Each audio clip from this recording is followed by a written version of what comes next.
Thank you. It'll get boring if I don't use this, I think. So thanks for having me here. I attended HealthTO a little while ago, had a chance to speak. It was really, it was fantastic. I learned a lot, probably more than I taught.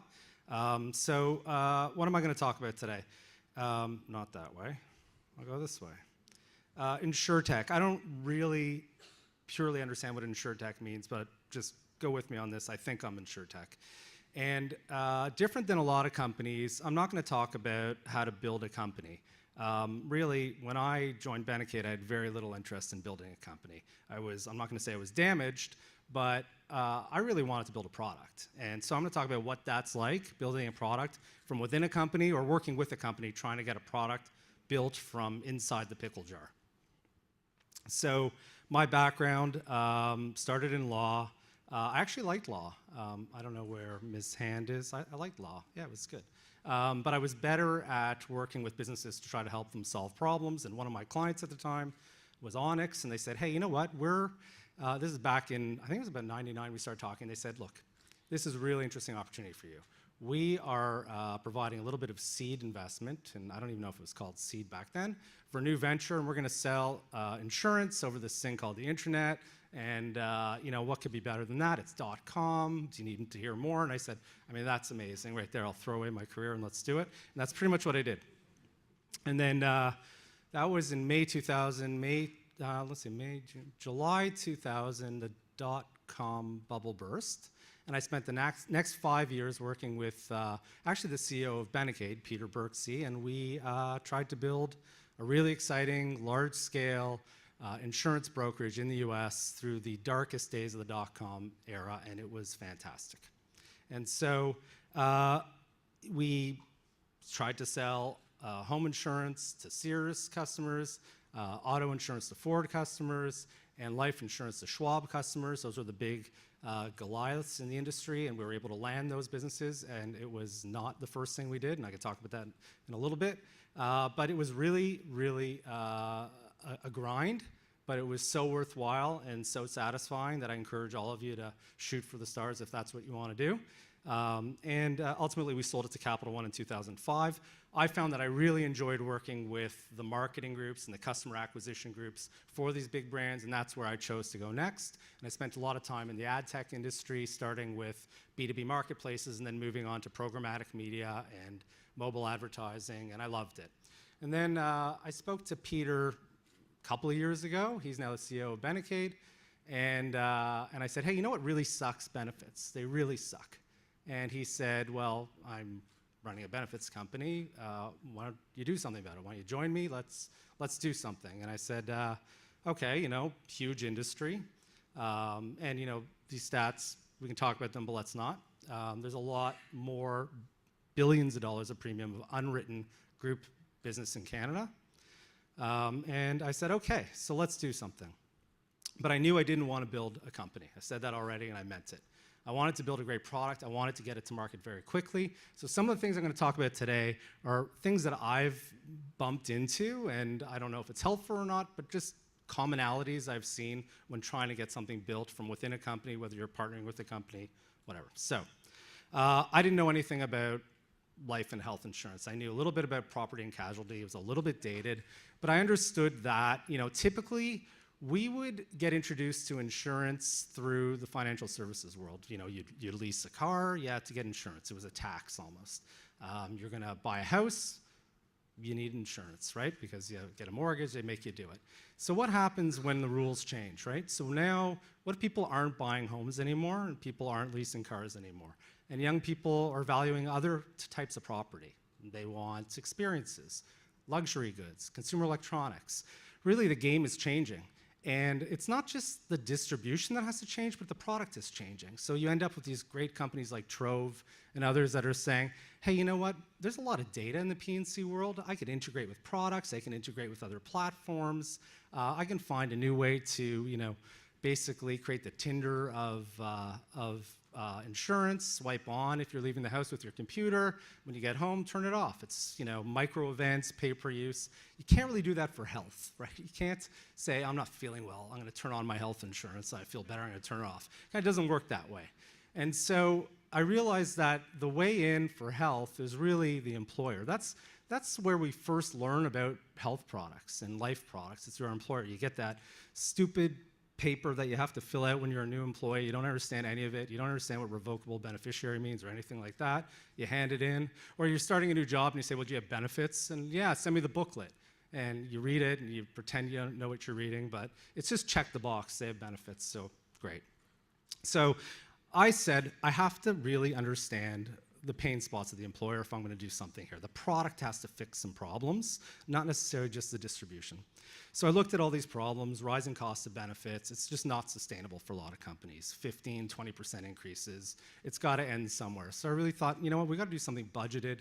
This defined contribution trend that we're seeing in the US, and you know, Benecaid, you've done a lot of stuff in that space, so interesting.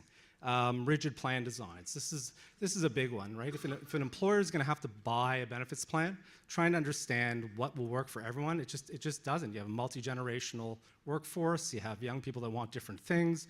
Benefits aren't helping people attract and retain talent anymore. It's an ante, and it's just useless in the way that it's being marketed today. And so you have to find a way to be relevant again. And you know, for an employer today, it's not just these traditional products that you want to sell or that you want to offer to your employees. I want to be able to compete on things like pet benefits or things that are valuable or that I value and help me define my own benefits culture. So if I want to provide entertainment benefits or I want to provide fitness or wellness, it goes well beyond that. It could be transit, commuting benefits. Anything I want, I should be able to define my own culture. And the last one kind of aggravates me, this digital end-to-end. This is really an expectation. I mean, every time I read another press release about another, you know, easier way to submit your claims from a big insurance company, it's aggravating. This is an expectation today, and that's not really changing the world for anyone. What changes the world is addressing real problems in the product. So who's going to do it for us? Who's going to fix these problems? You know, this is a little bit of an unfair slide because I met a lot of great brokers, and we have a lot of great brokers in our network. And you know what Benecaid does is we go to market through brokers today. We provide health benefit solutions. We aggregate different products on our platform. We package them up as Benecaid. We go through advisors. But these guys are really struggling with adding value today, and they've really become in the crosshairs of a lot of disruptors. But you know, they control a big piece of the marketplace. So remember, I'm not building a huge direct brand again. I'm not doing what Mike's been able to do, which is fantastic. I'm a big fan. I don't want to do it, and I'm not going to do it at Benecaid. But I am going to try to leverage distribution where I can in order to grow smart and provide a great product. That's sort of my journey right now. And others are looking at it saying, I'm not going to help these advisors. I'm going to try to find a way to disrupt them. And you see a lot of these, you know, what I call Zenefits type models, which is giving you some free software, give me your benefits, direct the commissions over to me. You know, great for some growth out of the gate. You know, you got to question what's next and whether or not they're going to have to appeal to advisors in order to drive some more growth out of those models and be sustainable. But they definitely have shown that they can grow very quickly, but it is becoming somewhat of a crowded space. So keeping my eye on there. But when I took a step back, I said, all right, so if I'm going to create a product, I talked about the employers. We know that if I do some of these things for the employers are going to benefit, they're going to like it too. But you know, who else is in this economic food chain in InsureTech? You know, who else do I have to think about? Because the first product I conceived of when I got there was shit. Like if I got out to market with that, I would have died. And it was just me going up there saying, this is what has to be done. But I realized you can't really be a painter in this world where you're developing these things. Sometimes you have to be a little bit of a sculptor. You have to start with something and chip away at the things that aren't working until you arrive at something that works for the whole value chain. And in this case, I went to the top of the food chain, so to speak, and started speaking to the reinsurance companies and saying, you know, what are your problems? And you realize, wow, I mean, these guys have massive claims they have to pay out for aging boomers that are going to be passing on and have life insurance policies. They're having difficulty growing premium in Canada. You know, one of the big reinsurance companies actually reinsures 75% of the mid-market risk in Canada. So move Great West Life aside, move Manulife aside, move Sun aside, 75% of everything else hits their table on the reinsurance side. And they're looking at saying, how do we grow? Well, it doesn't take much to realize the only way they grow is if the mid-market insurance companies can take market share away from the big three. because then it lands on their desk. So, okay, will you be my friend, big reinsurance company, if I build a platform that helps your clients, the insurance companies, with their problems, margin erosion, helps them be more competitive, gives them technology and tools that they can get to where they want to be, the world of voluntary insurance, individual insurance. So that's a theme that'll come up. And so it was really an exercise as I'm walking around, and Jamie talked a little bit about, sort of banging your head against the wall. I mean, I distinctly remember walking from meeting to meeting, and this happened over and over again, where I would just literally be muttering to myself walking down the street my pitch, and it was just terrible. It just wasn't resonating until, unfortunately, I had one insurance company that understood what I was doing, and that was an American insurance company that came up here. And then when I started putting them in my PowerPoint decks, the other Canadian insurance companies started listening, and which was a shame, but it got me out of the gate. And really, the pitch went something like this. Traditional group products don't really work for anyone, so just leave it. Like, stop. It's a race to the bottom, margin erosion, you're all trading accounts. So how do we move to the next step? Well, defined contribution puts money in people's accounts where they can start making their own decisions. And guess what? You're going to suffer some more margin erosion. And then personalized options, there's going to be a little bit of anti-selection. People are going to choose the plans that are right for them. There's going to be a little bit more margin erosion. But eventually, we're going to come up the curve to voluntary, where you can have a direct conversation with Canadians and provide them with the products they want. They're going to share some data with you so you can market the right products at the right time. And to get there, though, we have to go through this gatekeeper of the employer, and we have to make sure we build something sustainable for them. Then we have to do defined contribution, which, you know what? It's a gateway drug. You just got to accept it and give into it and allow them, being the employees, give them discretion to start spending on things that matter to them. You'll be rewarded with being able to provide them with better products, be able to market financial products to them, and be on their life journey with them. So that sounded like a lot of work, and I didn't want to do that, and I wanted to get to market very quickly. So now's my talk about finding an intermediary, finding someone in the pickle jar that can help you get something done. Okay, so Benecaid for me, it's a third-party administrator, and there may be others in other sectors in the financial world that have a bunch of pieces that actually help give you leverage to get something done. So for Benecaid, I had product leverage. They had a book of business. I can bring carriers to the table. Distribution leverage. I can test things. I can run it out through their broker channel, and I can see what's working, what isn't. And platform leverage. I actually had the ability to do things like billing and without having to build that platform, or build claims on a single platform. And so those types of things work very well if you can kind of pay attention to three lessons that I learned. And this applied back in the day of InsLogic equally to my career in law, to my short career in law, to what I'm doing right now. And that is, figure out who your corporate sponsor is.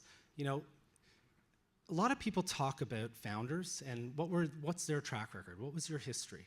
But I'm telling you something, as a founder of a company, the amount of work, energy, people, money you put into any partnership or relationship is completely imbalanced to what the larger company is going to be putting into it. For you, you can go 6 months integrating with the company, but if there's no real commitment to what you're doing, they're going to walk away, and you've basically blown a chance. And you've lost funding, and you've lost runway. It's really important that you understand who's championing your relationship with that company. Are they going to be around in 2 years? What's their track record? Do they do 4 partnerships a year in order to hit their bonus? Like, what moves them, and what's going to make you successful? And that ties into testing their strategic commitment. Where's the announcement from the top to the whole organization that this is an imperative for the company? Where is the commitment to marketing dollars? Really have to ask yourself whether you're going to do business with a large company or you're working within a company. How are you going to ensure that you're properly supported and positioned for success? Because the cost of spending time, resources on these partnerships is it could be crippling for a small business. And the last one is accept that everything is step function. And what I mean by this is, one of the challenges I had was when I came to Benecaid, there were just too many opportunities to say, wreck and rebuild, or let me build outside of this platform, or let me change the way we're doing things. There's a lot of human capital involved in this as well. There's a lot of people that every day take pride in what they're doing. They may be working on a platform that isn't perfect for you, but you're not going to boil the ocean. You're not going to make that change overnight. And so you have to work with them and listen to what they have to say and make them your sort of micro champions in the company, and that's your best chance for success. And so I don't know if that's worth anything, but these are the things I keep bumping into over and over and over year after year, and they seem to be working for me. Anyway, thank you. Questions? Anyone have any questions? What's the most interesting or innovative benefits offering that you've seen either from a reinsurer or primary insurer recently? Maybe that's gaining traction. Well, I'd say okay, so it's a good question. The reinsurers I find are very focused on how can they help carriers get more competitive, and how can they help new breed of carriers come onto the scene. And I really like the stuff Trove is doing. I mentioned them earlier. There's one example that keeps resonating to me about how they really had to deal with the situation. These are the guys that you can turn on and off. It's insurance on demand for property. And a big item that they're constantly insuring are cell phones. And they had to deal with the problem about cell phone fraud. I broke my phone. So they really had to spend a ton of time on things like, how can I give a consumer a test to say, oh, you broke your phone, just scan your thumb up and to the right as they're buying their insurance. And they came up with these algorithms to figure out whether your screen is cracked before you even buy the insurance. So it's sort of the fraud detection stuff. Like, I think the reinsurers have a real long view on this stuff, and they're willing to spend a lot of money on that micro little event because they know that these are future models that are going to pay dividends down the road. So I really like what they're doing. I think it's really interesting. Anyone have any questions? Anyone love benefits out there? I was wondering, we have a lot of data on our mobile phones in terms of, our physical activity. Some people store what they're eating. Have you seen any trends or patterns, or are insurance companies thinking about incorporating that kind of data into their insurance plans? I think a lot of insurance companies are focused right now on voluntary. I haven't had a meeting where people aren't thinking about how do we have that direct discussion.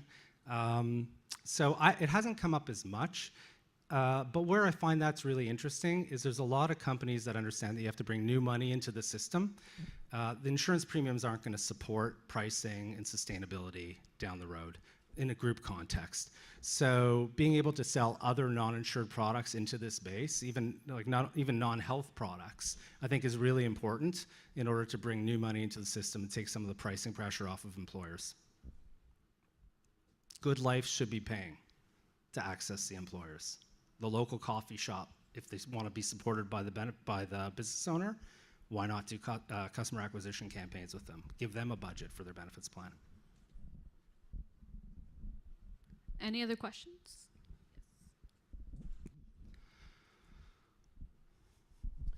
Hi, you mentioned that you didn't have a lot of traction, and then you got a little bit of traction with this US-based company. So, and then all of a sudden you had a lot of traction in Canada. So can you give maybe some tips on best practices? How, once you have a little bit of traction and you have a lot of local guys, how do you go up market very quickly? How do you get attention of the big guys?